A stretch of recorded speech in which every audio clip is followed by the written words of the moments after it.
Mga kasayan, magba-battery operated tayo ng ng Rusi Macho 175. Yan siya kasayan, no. Kasi kailangan kasayan pagka maglalagay tayo ng mga LED, kailangan muna natin siyang i-battery operated para hindi kaagad masira yung ating mga headlight. Yung mga labas kasi ngayon kasayan, mga pa siya, mga stator drive pa yung ilaw niya. Tingnan nyo kasayan, no. Pagka binuhay nyo siya, hindi nyo mabubuhay yung ilaw niya. Kaya wala. Kailangan kasayan bukas pa muna siya. Yan. Para gumana yung ilaw. Hindi kagaya yung mga dating labas kasayan katulad yan, no. Yan siya kasayan na pag namatay yung makina, patay na rin yung ilaw. Yan siya. Yan, buhay siya kasayan na. Pag buhay yung makina, park light, headlight, tail light, oh. Buhay yan. Ayan, pali tail light, buhay. Tsaka park light. Ayan siya kasayan, oh. Ayan, pagka namatay yung makina niya, ayan, namatay yung makina, patay na din ang ilaw niyan. Pati park light, tail light, wala siya. Ito yung dati kasayan, oh. Pagbukas mo pa lang ang susian, gagana na yung mga niyan. Kaya pagbukas yung susian, gagana na yung park light, tsaka yung mga niya, yung park light tsaka tail light and tsaka headlight, gagana na siya. Hindi na kailangan pambuhayin yung makina. Yan siya kasayan, oh. Pagbukas mo sa kanya, okay na, gagana na yung mga niya, yung mga switch niya. Ayan, hindi katulad ng hindi katulad ng bago ngayon kasi nga gawa ng aho dahil may huli sa LTO yung tinatawag nilang automatic headlight on. Yan siya kasayan na. Ito kasayan, babaklasin ko muna kasayan para mabilis tayo. Battery operated na itong Rusi Macho 175. Ito na kasayan, baklas na natin yung niya, yung tangke tsaka yung upuan tsaka yung carrier niya. Ito na kasayan, sa mga magpapalit ng LED. Papalitan natin yung kasayan ng LED. Itong taillight at saka itong niya, headlight. Ganito lang kasayan gagawin niyo para maging battery operated na kagad ang inyong Rusi Macho 175 2023 model. Ito siya kasayan, tingnan nyo. Ganito lang yung tape ng tape ni Rusi. Dito tayo magbabaklas sa kanyang charger. Sa charger tayo magbabaklas.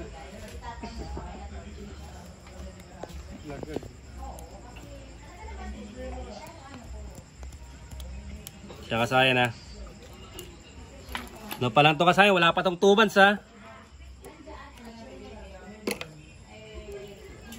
Isusunod ka agad natin dito kasayan ng power appliance. Abangan nyo lang sa mga Rusi user. Ang malupit na power appliance. Siya kasayan. Tingnan nyo siya kasayan, para makita nyo agad kung gaano siya kabilis.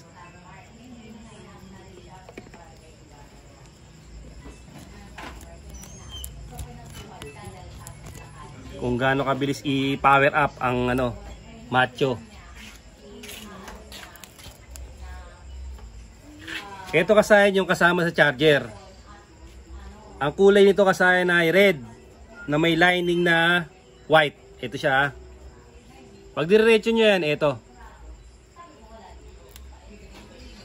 Ayan siya. Diretsuin nyo, red na may lining na white. Steady mo kasayan para makakita nila. Steady yung hindi pa sumado, Ayan siya kasayan, Ito siya. Ito yung papunta sa charger. Ito yung papunta sa charger, Hindi na natin papakialaman yan. Dito tayo maglalagay ng wire. Ito kasayan, dito tayo maglalagay ng wire. Pwede rito kung gusto nyo dito kasayan, O pwede kung magaling kayo ng wire. Dito nyo lang para pinakamalapit.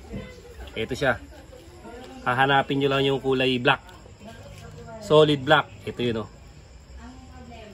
Ito yung solid black. Tapos ilalagay nyo lang dyan. Pero mas maganda kung i-testing nyo muna para makita nyo yung Ay, pagbukas nyo siyang kasayan ng susian, ito. I-testing muna natin kasayan, kung ito yung accessory line. Ayan siya kasayan, tingnan nyo kasayan. O yan, naka-battery operated na ito kasayan pag nilagay natin dito.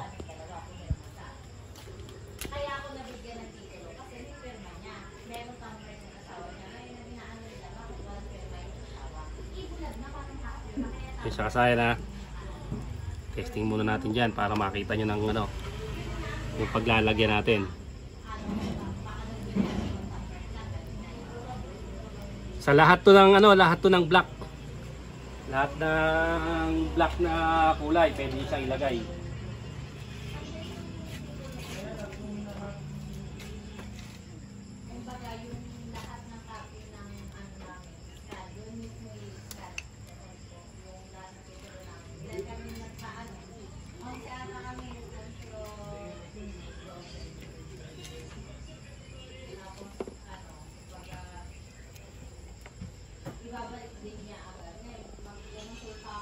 Pwede rin kung gusto nyo dito sa flasher relay, ito to. Flasher relay black din yan ha. Pwede rin kayo dyan. Ito lang kasayan, para lang to sa ayaw mag power up kasayan ha.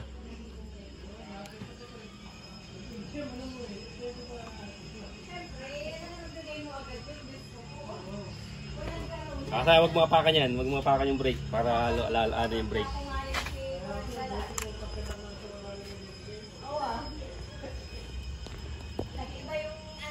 Ipit lang natin ito muna para makita nyo lang yung ano.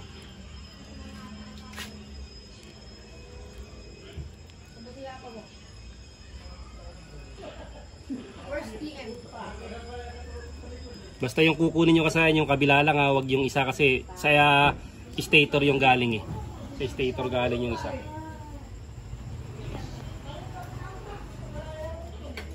Paipit ko lang to kasayan na babalik ako kayo.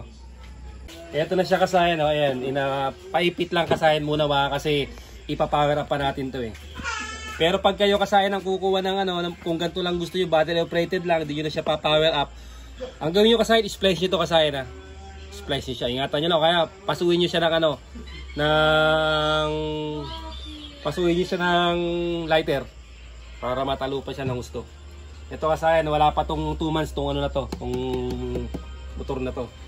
Tapos kasayan, ito pa yung isa sa baba. Okay, tinan nyo muna ha. Ito yung, tinan nyo kasayan, napapalitan din kasi natin yan eh. Ng ilaw, ito yung ano nyo ha. Para may basihan kayo kung ano mas malinaw. Yung low, ito yung high. Papalitan natin ng dual color yung killer MDL. Ayun yung part light kasayan oh. Papalitan na rin natin ito ng LED para magaan yung load nya. Papalitan din natin yan. Ito kasayan, tingnan nyo, kung halimbawa hindi kayo kukuha sa CDI, kukuha kayo sa ano, sa flasher relay, ito lang oh. Sa flasher relay naman kayo kukuha, kulay black din, solid black. Ito siya oh, tutukan mo dito yung kulay black. Ito siya, splice lang kayo dito, splice nyo lang tong black na to. Ayan, tingnan mo, ito yung black. Ito yung black na to ha. Ito kasi gray, signal light supply. Ito yung black, accessory wire. Ito siya ngayon kung dito kayo maglalagay. Kung kaya nyo naman mag ano sa splice sa CDI. Dito naman kayo mag-i-splice sa flasher relay. Ayan pa rin siya oh. Ganun pa rin ang suma total niya. Tandaan nyo kasi na itong papunta sa charger na to, hindi ito, wala na to, bakante na to. Kasi pag napasukan ng positive at negative tong charger, yung black at red, lalabas yung supply dito. Lalabas yung supply. Ito siya. Ayun. Yung isa lang ha. Yung hindi papuntang regulator. Yung papuntang harness. Yung lalagyan nyo ng ano. Ito na. Battery operated na yan. Ayun kasayan. Umpisa na natin. Magpapalit na tayo ng ano. Magpapalit na tayo ng headlight. Babaklasin ko lang ito kasayan. Tsaka itong takip. Yan. Baklasin ko lang yung takip. Tsaka itong harap. Sa may headlight. Babalikan ko kayo. Ito na kasayan, baklasan natin ha, tinaw.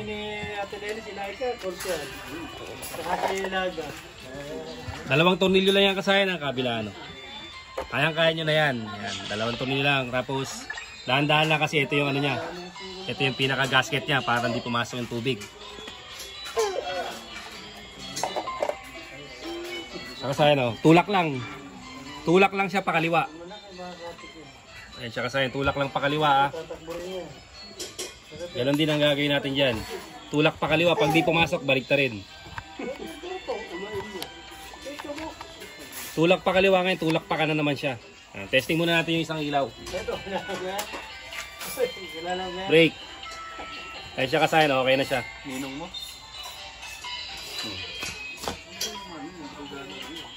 Kasayan, pagpapasok niya siya, pasok niya siya rito. Ito kasayan, pag humiwalay ito, balik nyo lang ha. Pag nahiwalay siya, ganito lang paglagay niyan, babalik nyo lang siya. May pinakagatla naman siya na ipapasok nyo. Madali lang siya pag humiwalay, balik nyo lang uli siya.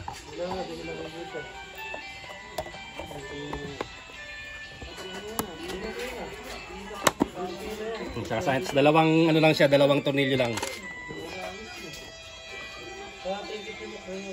Yung isa.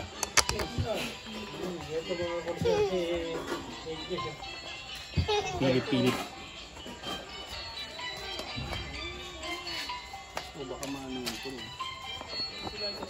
Naka LED na to.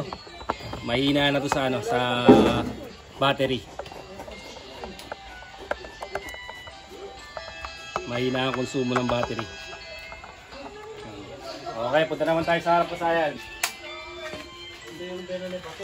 Bali, ito lang siya tatanggalin kasayan. Dalawang tornilyo lang kabilaan. Yan siya kasayan ha. Dalawang tornilyo lang. Tapos dito, dalawa rin. Turo mo kasayan yung tornilyoan. Ito. Isa. O, turo mo sa kabila. Dalawa. Tapos pagtatanggalin nyo sa kasayan, ganun lang. Galaw-galawin nyo lang siya, no? O. Ito. Palusutin nyo lang to, dahan-dahan. Ito, mag-ingat kayo rito. Kasi baka mamaya maputol yung wire. Dito lang kayo hawak sa ano. Ito, medyo dikit na dikit pa to. Dito sa may pinaka ano niya. Ito yung madikit yung pinaka ano niya. Pinaka wire. Makapit. Ayan o. Oh, dito, diyan po kami yung camera natin.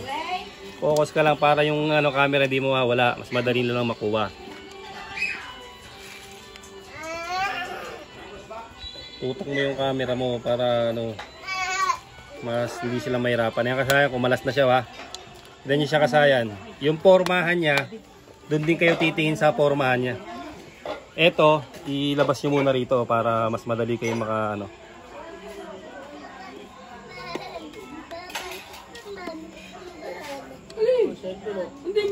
Huwag nyo lang hawakan yung wire ha, baka kasi matanggal siya. Ito, nahawakan siya kanina. Pagka tinanggal nyo siya, tandaan nyo lang yung pagtanggal. Yung white, nasa harap yung white ha. O, tatanggalin muna natin siya. Medyo ano kagad eh, umano na kagad yung spring, bumuka na siya. Ayun o, dun dapat siya, pumihit na siya kanina. Dun dapat ito nakadiretso. Medyo matigas ko sana, walang tayo ng pang ano, pihit. Huwakan muna sa akin kung wala ko basahan.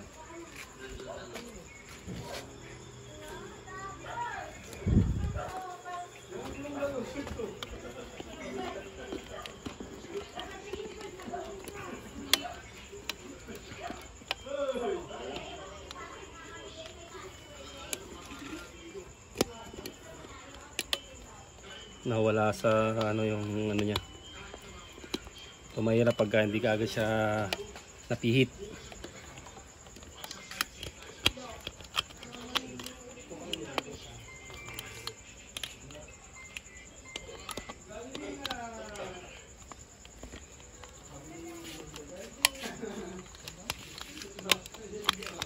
Kasi baka matupi siya eh. Kaya kailangan ko dahan-dahan lang. Ayun paano, pakaliwa. Naipit siya, naipit. At kasi nakadiin muna siya bago pihit.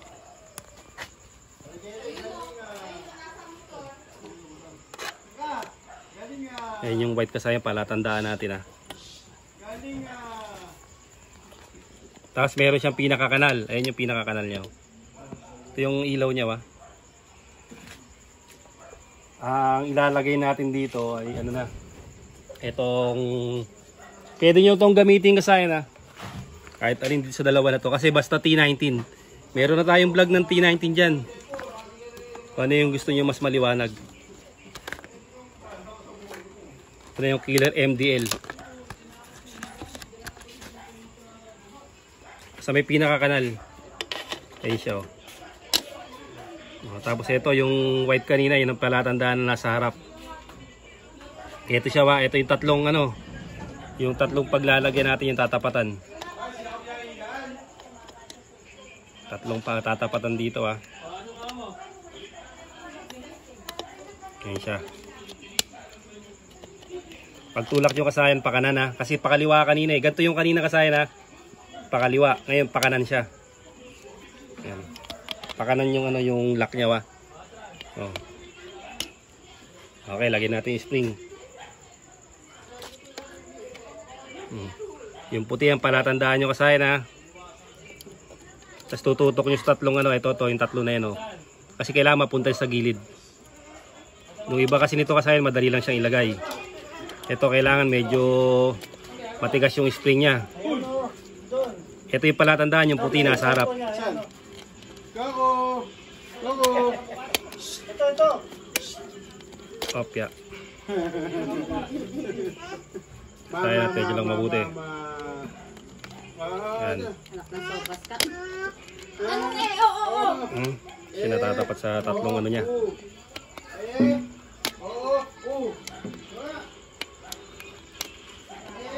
Medyo matigas to kasayan. Hindi siya katulad ng iba, hindi na di-spring. Ito di-spring. Buksan natin yung spring.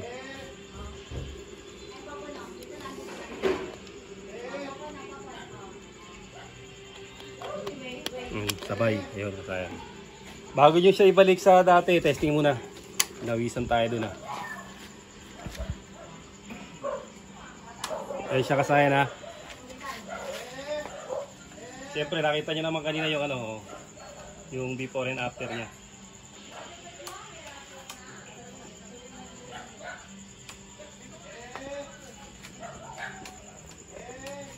Wala yung ano niya kasayan, wala yung ano.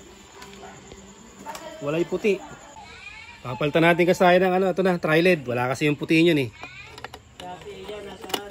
Wala yung high. Ito, testing natin to.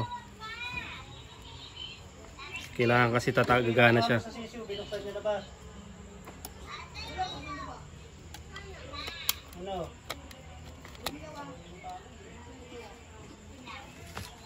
Simulonin natin. Baka wala na naman yung ano.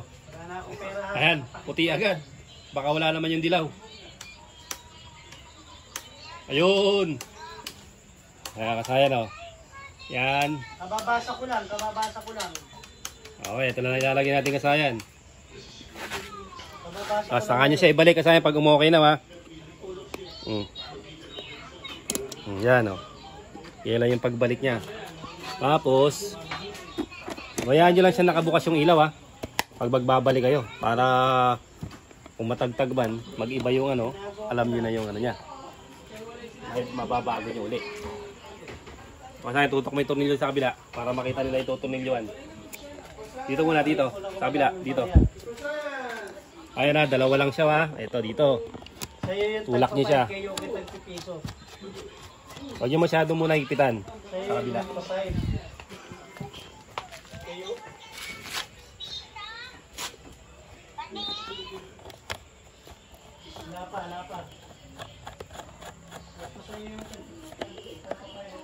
Yan, pwede na siya hipitan kasayan pag ano, fix na. Kabila, tsaka pa lang. LED headlight, ito na siya. Yan na, makita nyo na yung pagkakaiba ng ano yan. Oh. Tri-led to kasayan na, ito yung yellow combination. Yan. Ayan siya kasayan na combination, bali tatlong kulay siya. Combination tsaka yellow. Yan yung tri-led siya kasayan na, tri-led. Kasi ito yung ano niya. Yung taillight. Ayan kasayan, okay na, ha. Dito lang kasayan, ha. Recap lang konti kasayan para mas madali ninyong makuha. Pwede sa flasher relay. Pupunta rito sa may harness, ha. Hindi sa regulator, standby. Tetaypan na natin yan. Ito yung kukunin nyo. Pag hindi naman nyo kukunin, matagal na yung motor nyo, wala nang warranty, pwede na kayo dito. pwede na kayo dito kasayan na pagduktungin nyo lang itong dalawa na to. Okay na yung battery operated na yan kasayan. Ganun kabilis lang mag battery operated ng ano, ng Rusi Macho 175. Hindi gumana yung white eh. Kaya pinalitan natin ang tri-LED na ano, Makoto. Hanggang dito na lang mga kasayan. Salamat sa panonood.